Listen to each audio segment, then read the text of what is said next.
இன்றைக்கி நம்ம பத்திரிக்கை தளை திறந்தாலே நிறைய செக்ஷுவல் ஹராஸ்மெண்ட் கேசஸ் பார்த்துக்கிட்டே வரோம். பல வருஷங்களாக இதை பார்த்துட்டு தான் வரோம். இந்த செக்ஷுவல் ஹராஸ்மெண்ட்டுக்கு என்ன காரணம்? நம்ம பொதுவாக என்ன சொல்லுவோம், சொசைட்டியில் ஒரு நார்ம்ஸ் க்ரியேட் பண்ணி வச்சுருக்காங்க, கல்ச்சுரல் ஃபேக்டர்ஸ் எல்லாம்.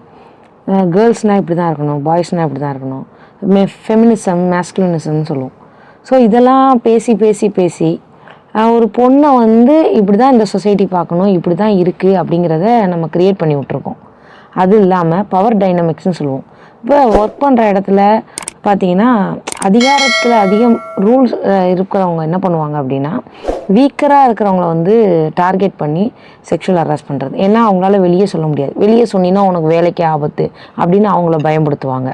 இது இல்லாமல் ஃபேமிலி சைடில் என்ன சொல்லுவாங்கன்னா, லைக் அவங்க பாதிக்கப்பட்டுட்டாங்க அப்படின்னு தெரிஞ்சதுக்கப்புறமும் ரிப்போர்ட் பண்ண மாட்டாங்க. நிறைய கேசஸ் பார்த்திங்கன்னா பெண்டிங்லேயும் இருக்குது. ரெண்டாவது நிறைய சொல்கிறது இல்லை.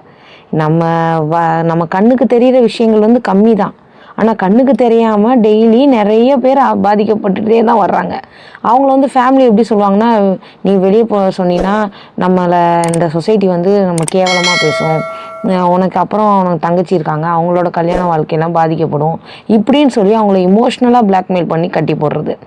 அதுவும் இல்லாமல் இந்த ட்ரக்ஸை பற்றி நம்ம ஏற்கனவே பேசியிருக்கோம்.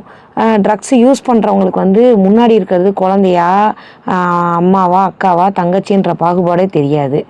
அந்தளவுக்கு தீவிரமாக அது மனசை மாற்றி விட்டுருது. நம்ம என்ன செய்கிறோன்றது தெரியாமல் செய்கிறாங்க. நிறைய பேர் தெரிஞ்சேவும் செய்கிறாங்க.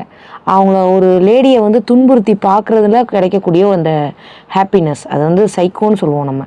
ஸோ இந்த மாதிரி விஷயங்களால் பாதிக்கப்படுறது அதிக பேர் பாதிக்கப்பட்டுகிட்டே வர்றாங்க. இந்த மாதிரி பாதிக்கப்பட்டுட்டாங்க, நிறைய பேர் பட்டுட்டுறாங்க. அது வெளியே வர முடியாமல் சைக்கலாஜிக்கலாக அஃபெக்ட் ஆகின நிறைய விக்டிம்ஸ் இருக்காங்க. அவங்கள்ட்ட யார்கிட்ட பேசினா நம்பிக்கையாக இருக்கும், நம்மளோட விஷயத்தை வெளியே சொல்லாமல் இருப்பாங்க அப்படின்னு தெரியாமல் நிறைய பேர் இருக்காங்க.